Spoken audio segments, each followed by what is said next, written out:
Episode opening സീനിലാണെങ്കിൽ ഇപ്പൊ ബൊറൂട്ടോയുടെ ബോഡിയിൽ മുഴുവനായിട്ടും ആ കർമ്മ പവർ അതങ്ങനെ സ്പ്രെഡ് ആവുകയാണ്. ബൊറൂട്ടോയ്ക്കാണെങ്കിൽ അവന്റെ മേലുള്ള കൺട്രോള് അത് നഷ്ടപ്പെട്ട് കഴിഞ്ഞു. ആ വില്ലനാണെങ്കിൽ ബൊറൂട്ടോയെ അടിക്കാൻ അവന്റെ അടുത്തേക്ക് വരും. കൺട്രോൾ പോയ ബൊറൂട്ടോ ആണെങ്കിൽ അവനെ പിടിച്ചു വലിച്ച് ആഞ്ഞടിച്ച് ദൂരേക്ക് വലിച്ചെറിയും. അതിനുശേഷം അങ്ങനെ കറങ്ങി വന്ന് സാക്ഷാൽ നറൂട്ടോയുടെ ബോഡിയിൽ ടച്ച് ചെയ്യാണ്. അവൻ ടച്ച് ചെയ്യേണ്ട താമസം ആ നയൻ ടെയിൽ പവർ അത് അവന്റെ ബോഡിയിലേക്ക് അബ്സോർബ് ആവും. അക്കാലം എനിക്ക് ഇത്രയും പവറേ ആവശ്യമുള്ളൂ എന്ന് പറഞ്ഞ് വീണ്ടും ആ ബോറോ വില്ലിന്റെ അടുത്തേക്ക് വന്ന് അവനെ പിടിച്ചു വലിച്ച് അങ്ങനെ തല്ലി തല്ലി കൊല്ലുകയാണ്. ാണെങ്കിൽ ആ കാഴ്ച കണ്ട് ഭയങ്കര ടെൻഷൻ. ബൊറൂട്ടോ സത്യം പറയും, നിനക്ക് എന്താ സംഭവിച്ചേ? ബൊറൂട്ടോ ആണെങ്കിൽ അതിന് മറുപടി ഒന്നും പറയില്ല. അവൻ അവന്റെ കയ്യിൽ വീണ്ടും ആ റസൻഗൺ പവർ അത് ക്രിയേറ്റ് ചെയ്യാണ്. ഇവിടെ ഓരോ വില്ലനാണെങ്കിൽ മരിക്കാതെ അങ്ങനെ ജീവച്ചവായിട്ട് വീണ് കിടക്കുകയാണ്. അവൻ ഒരു സെക്കൻഡ് ബൊറൂട്ടോയെ നോക്കും. കാശി അവൻ എന്നെ ചതിച്ചു, ഈ കർമ്മ പവർ അത് അവേക്കനായ കാര്യം അവൻ എന്നോട് പറഞ്ഞില്ല എന്ന് പറയും. അടുത്ത നിമിഷം ബൊറൂട്ടോ ക്രിയേറ്റ് ചെയ്ത ജയന്റ് റസൻഗൺ അത് അവന്റെ ബോഡിയിൽ ഒരു ഒറ്റ അടി. ആ ഒരു അടിയിൽ അവൻ അങ്ങനെ തകർന്ന് തരിപ്പണായി അവിടെ വലിയൊരു കുഴി തന്നെ ഫോം ചെയ്യാണ്. അവിടുന്ന് അങ്ങനെ ബ്ലാക്ക് ഔട്ട് ചെയ്ത് അല്പസമയം കഴിയുമ്പോൾ ആക്കി അവൻ ഞെട്ടി എഴുന്നേക്കുകയാണ്. ഞാൻ എവിടെയാ, എനിക്ക് എന്താ സംഭവിച്ചതെന്ന് ചോദിച്ച് അവൻ ചുറ്റും നോക്കും. അവൻ കാണും ദൂരത്തായിട്ട് സ്കൈയിൽ അങ്ങനെ ബൊറൂട്ടോ ടെററായിട്ട് നിൽക്കുകയാണ്. അവനാണെങ്കിൽ പതിയെ ബോധം നശിച്ച് വീഴാനായിട്ട് തുടങ്ങും. മീറ്റ്സുകി ആണെങ്കിൽ അവന്റെ സ്നേക്കിനെ ഉപയോഗിച്ച് ബൊറൂട്ടോയെ സേഫായി താഴെ ഇറക്കുകയാണ്. ഇവിടെയും കവാക്കിയും മീറ്റ്സുകയും അവര് 3 പേരും ഒരുപാട് പേടിയോടുകൂടെ ബൊറൂട്ടോയെ നോക്കും. ആ കർമ്മ പവർ എന്താണെന്നും അത് എത്രത്തോളം ഭയാനകമാണെന്നും അവർ തിരിച്ചറിഞ്ഞു. അവിടുന്ന് അങ്ങനെ സീൻ കട്ട് ചെയ്ത് അവരെല്ലാവരും ഇപ്പൊ തിരികെ ലീഫ് വില്ലേജിലേക്ക് എത്തിയിരിക്കുകയാണ്. നറൂട്ടോ ആൾക്കാണെങ്കിൽ ഇപ്പോഴും ബോധം വീണിട്ടില്ല. ഹെയ്മാവരി ആണെങ്കിൽ പപ്പയുടെ കൈ പിടിച്ച് അങ്ങനെ ഇരിക്കും. അതിനെ ഹിരട്ട അവളെ സമാധാനിപ്പിക്കും. എനിക്കേണ്ട ആവശ്യമില്ല, പപ്പ എത്രയും വേഗം കണ്ണു തുറക്കും, പപ്പയ്ക്ക് ഒന്നും സംഭവിച്ചിട്ടില്ല. അടുത്ത നിമിഷം നറൂട്ടോ ആണെങ്കിൽ കണ്ണു തുറക്കും. ഞാൻ ഇവിടെയാ, എനിക്ക് എന്താ സംഭവിച്ചേ, എന്റെ കുട്ടികൾ എവിടെയെന്നൊക്കെ ചോദിച്ച് അവൻ ടെൻഷനാവും. ഉടനെ ബൊറൂട്ടോ കൈ പിടിച്ചു പറയും, ഞങ്ങളാണ് രക്ഷിച്ച് ഇവിടേക്ക് കൊണ്ടുവന്നത്. എന്റെ ഫ്രണ്ട്സിന് അല്പം പരുക്കുകളൊക്കെ പറ്റി, ഞാൻ എത്രയും വേഗം അവരെയും കൂട്ടി ഇവിടേക്ക് വരാമെന്ന് പറയും. അതേസമയം മറ്റൊരു ഭാഗത്ത് സാസുക അവനും ഇപ്പൊ ഏകദേശം ട്രീറ്റ്മെന്റ് ഒക്കെ കഴിഞ്ഞ് ഓക്കെ ആയിരിക്കുകയാണ്. കുറാണെങ്കിൽ സാസുകയോട് പറയും, നീ ഇത്ര വേഗം അടുത്ത മിഷന് വേണ്ടി പോകാൻ പാടില്ല. ഓൾറെഡി നിന്റെ ബോഡിയിലുള്ള പരുക്കുകൾ അത് പൂർണ്ണമായിട്ട് ഹീൽ ആയിട്ടില്ല. അല്പം കൂടെ റെസ്റ്റ് ചെയ്യുന്നതാണ് നിനക്ക് നല്ലത്. അതേസമയം മറ്റൊരു ഭാഗത്ത് ലാബില് നമ്മുടെ കവാക്കി അവനാണെങ്കിൽ റെസ്റ്റ് ചെയ്തുകൊണ്ടിരിക്കുകയാണ്. കട്ടാസ്കി ഡോക്ടർ പറയും, നിന്റെ ബ്ലഡിലുള്ള കണ്ടൻസ് അത് കുറേശ്ശെ ചേഞ്ച് ആവുകയാണ്. മാത്രമല്ല നിന്റെ പവർ ഒരല്പം കുറഞ്ഞിരിക്കുകയാണ്. സോ നിന്റെ പ്രോസ്തെറ്റിക് ആം അത് പഴയതുപോലെ ക്ലിയർ ആയിട്ട് വർക്കാവുന്നില്ല.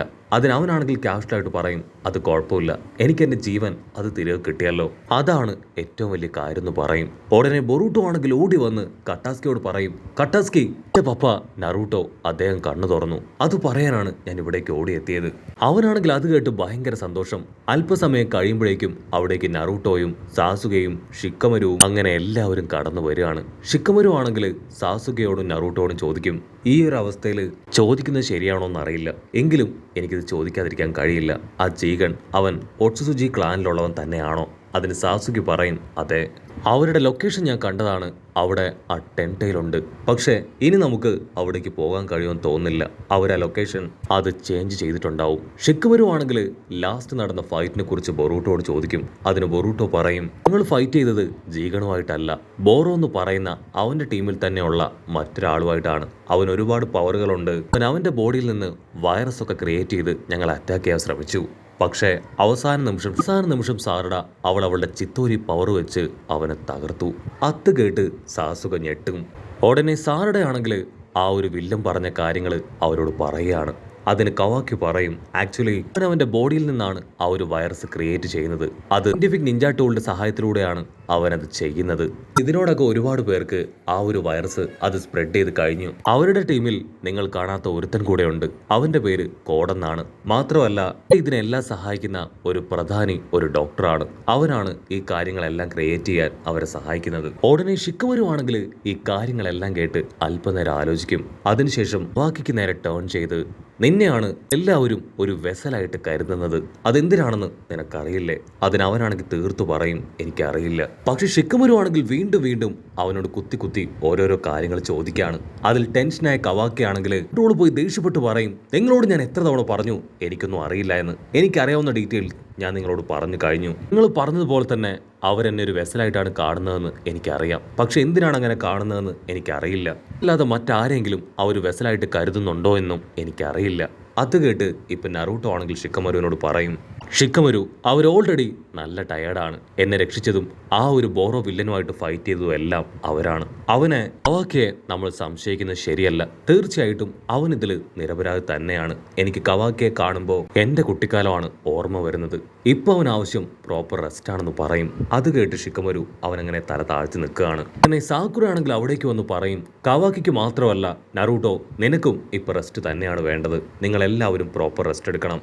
വരാൻ പോകുന്നത് വലിയ യുദ്ധമാണ്. സോ അതിനുവേണ്ടി ഒരു തയ്യാറെടുപ്പും ആവശ്യമാണെന്ന് പറയും. അതിനെല്ലാവരും ഓക്കെ പറയും. ഇവിടുന്ന് അങ്ങനെ സീൻ കട്ട് ചെയ്ത ബൊറൂട്ടോയും കവാക്കിയും അവർ രണ്ടുപേരും മാത്രം ഒരു സ്പേസിൽ ഇരിക്കുകയാണ്. കവാക്കി ആണെങ്കിൽ ബൊറൂട്ടോയുടെ കൈ പിടിച്ച് ചോദിക്കും, സത്യത്തിൽ ലാസ്റ്റ് ടൈം നടന്ന ഫൈറ്റിനെ കുറിച്ച് നിനക്ക് ഓർമ്മയൊന്നുമില്ലേ? അതിന് ബൊറൂട്ടോ പറയും, ഓരോ വില്ലൻ അവൻ അവസാനമായിട്ട് സാറഡയെ പിടിച്ചുയർത്തിയത് വരെ എനിക്ക് ഓർമ്മയുണ്ട്. അതിനുശേഷം എന്താ സംഭവിച്ചതെന്ന് എനിക്കറിയില്ല. ഉടനെ കവാക്കി ആണെങ്കിൽ പേടിയോടുകൂടെ ആ കാര്യങ്ങളെല്ലാം ഓർത്തെടുക്കുകയാണ്. അതിനുശേഷം ബോറോയെ അറ്റാക്ക് ചെയ്തത് നീയാണ്. ഈയനെ കണ്ടപ്പോൾ എൻ്റെ ബോഡിയിലുള്ള കർമ്മ പവർ അതെങ്ങനെ അവേക്കനായി എനിക്ക് കൊമ്പ് മുളച്ചോ അതുപോലെ തന്നെ നിന്റെ ബോഡിയിലെ കർമ്മ പവറും അവേക്കനായി നിന്റെ തലയിലും വലിയൊരു ജയന്റ് കൊമ്പ് മുളച്ചു. അതിനുശേഷം അൺകൺട്രോൾഡ് ആയിട്ട് പവർ റിലീസ് ചെയ്ത് നീ അവനെ കൊന്നു. ബൊറൂട്ടോ ആണെങ്കിൽ അത് കേട്ട് ഞെട്ടുകയാണ്. നീ എന്താ ഈ പറയണേ? എനിക്കിത് വിശ്വസിക്കാനായിട്ട് കഴിയുന്നില്ല. അതിന് കവാക്കി ആണെങ്കിൽ നടന്ന ഓരോരോ സംഭവങ്ങളും ഡീറ്റെയിൽ ആയിട്ട് അവനിപ്പോൾ പറഞ്ഞു കൊടുക്കും. ബൊറൂട്ടോ ആണെങ്കിൽ പതിയെ അവന്റെ കയ്യിലേക്ക് തന്നെ നോക്കും. അതിനുശേഷം വീണ്ടും ആ ലേഡി പറഞ്ഞ കാര്യങ്ങൾ ഓർക്കുകയാണ്. ഇതാ ഇവിടെ സാറഡ അവളും ബൊറൂട്ടോയുടെ ബോഡിയിൽ ആ കർമ്മ പവർ റിലീസായ കാര്യം ഇപ്പൊ സാസുകയോട് പറയാണ്. സാസുവയ്ക്കും അത് കേട്ട് വല്ലാത്തൊരു ഞെട്ടൽ. മെയ്റ്റ്സുക ആണെങ്കിൽ ആ കാര്യങ്ങളെല്ലാം തന്നെ ശരിവെക്കും. അതിനുശേഷം ആ ബോറോ വില്ലനും ബൊറൂട്ടോയും സംസാരിച്ച കാര്യങ്ങൾ അങ്ങനെ ഒന്നും വിടാതെ സാസുകയോട് പറഞ്ഞു കൊടുക്കുകയാണ്. സാസുകയുടെ മറ്റൊരു വെസൽ അത് ബൊറൂട്ടോ ആണെന്നാണ് ആ ബോറോ വില്ലൻ അവസാനമായിട്ട് പറഞ്ഞത്. സാസുകയാണെങ്കിൽ അത് കേട്ട് ഡബിൾ ഷോക്ക് ആവുകയാണ്. അവൻ എന്താ ചെയ്യണ്ടേ എന്താ പറയണ്ടേന്ന് അറിയാതെ ഒരു സെക്കൻഡ് അങ്ങനെ ഫ്രീസ് ആയിട്ട് നിൽക്കും. സാസുക ആ കാര്യങ്ങളെല്ലാം തന്നെ ഒന്ന് ചേർത്ത് വെച്ച് വായിക്കും. തീർച്ചയായിട്ടും ബൊറൂട്ടോയുടെ ബോഡിയിൽ മോമോസ്ക ഉണ്ട്. അത് കേട്ട് മെയ്റ്റ്സുക ചോദിക്കും, അങ്ങനെയാണെങ്കിൽ കവാക്കിയുടെ ബോഡിയിൽ അവന്റെ ബോഡിയിൽ ആരാ ഉള്ളേ? ആ പവർ എങ്ങനെ അവന് കിട്ടി? അതിന് സാസുകയാണെങ്കിൽ തറപ്പിച്ച് പറയും, അവന്റെ ബോഡിയിലെ പവർ അത് മറ്റാരുടേതും അല്ല, സാക്ഷാൽ ചീകണ്ടേതാണ്. അവിടുന്ന് അങ്ങനെ സീൻ കട്ട് ചെയ്ത് ഇക്കടയും ഫ്രണ്ട്സും അവരാണെങ്കിൽ ഇപ്പൊ ബൊറൂട്ടോയുടെ അടുത്തേക്ക് വന്ന് അവന് സ്നാക്സ് ഒക്കെ വാങ്ങിച്ചു കൊടുക്കും. അത് കാണുമ്പോൾ കവാക്കിക്ക് ആരുടെ അവന് ചോക്ലേറ്റ്സും സ്നാക്സും ഒക്കെ വാങ്ങിച്ചു കൊടുത്ത ആ ഒരു മെമ്മറി കടന്നു വരും. കട്ട് ചെയ്ത ഇപ്പൊ അവരെല്ലാവരും ആ സ്നാക്സ് ഒക്കെ കഴിച്ച് കാർഡ്സ് കളിക്കാനായിട്ട് തുടങ്ങാണ്. ആ ക്ലാസ് റെപ്പ് പെണ്ണാണെങ്കിൽ കവാക്കിയോട് പറയും, നീ ഒരു കാരണവശാലും ഇത്തരത്തിൽ സ്ട്രെസ് എടുക്കാൻ പാടില്ല. നിനക്കിപ്പോൾ ആവശ്യം പൂർണ്ണമായ റെസ്റ്റ് ആണെന്ന് പറഞ്ഞ് അവിടെ കൊണ്ടുവന്ന് കിടത്തും. അവനാണെങ്കിൽ അവളോട് ഒരു പെയിൻ കില്ലർ ആവശ്യപ്പെടുകയാണ്. അതിനവള് അവനെ നോക്കി ചിരിച്ച് അവൻ ആവശ്യമായിട്ടുള്ള പെയിൻ കില്ലർ കൊടുക്കും. അവളാണെങ്കിൽ പെയിൻ കില്ലർ ഒക്കെ കൊടുത്ത് നിനക്ക് എന്തെങ്കിലും ആവശ്യമുണ്ടെങ്കിൽ എന്നെ വിളിച്ചാൽ മതി എന്ന് പറഞ്ഞ് കടന്നു പോകും. അതിനുശേഷം കവാക്കി ആരുടെയും ശ്രദ്ധയിൽപ്പെടാതെ ഇപ്പൊ നറൂട്ടോയെ കാണാൻ അവന്റെ റൂമിലേക്ക് വരികയാണ്. അപ്പോഴായിരിക്കും ഷിക്കമരുവും നറൂട്ടോയും അവരെന്തൊക്കെയോ കാര്യമായിട്ട് സംസാരിക്കുന്നത് അവൻ കേൾക്കുക. ഷിക്കമരു ആണെങ്കിൽ നറൂട്ടോട് പറയും, നീ ഒരു കാരണവശാലും എൻ്റെ ആയിട്ട് ആരെയും വിശ്വസിക്കാനായിട്ട് പാടില്ല. പ്രത്യേകിച്ച് ആ കവാക്കിയെ. അവന്റെ പുറകിൽ ഒരുപാട് നിഗൂഢതകളുണ്ട്. സോ നമ്മൾ എപ്പോഴും കെയർഫുൾ ആയിട്ട് വേണം അവനെ ഹാൻഡിൽ ചെയ്യാൻ. അതിന് നറൂട്ടോ പറയും, നീ എന്താ ഈ പറയണേ? അവൻ കാരണമാണ് ഞാനിപ്പോൾ തിരികെ വന്നത്. അവനെ അവിശ്വസിക്കാൻ മറ്റൊരു കാരണങ്ങളും എനിക്ക് ഇതുവരെയും കണ്ടെത്താനായിട്ട് കഴിഞ്ഞിട്ടില്ല. കവാക്കി ആണെങ്കിൽ ആ കാര്യങ്ങളെല്ലാം കേട്ട് ഒരുപാട് വിഷമത്തിൽ റൂമിലേക്ക് തിരികെ വരികയാണ്.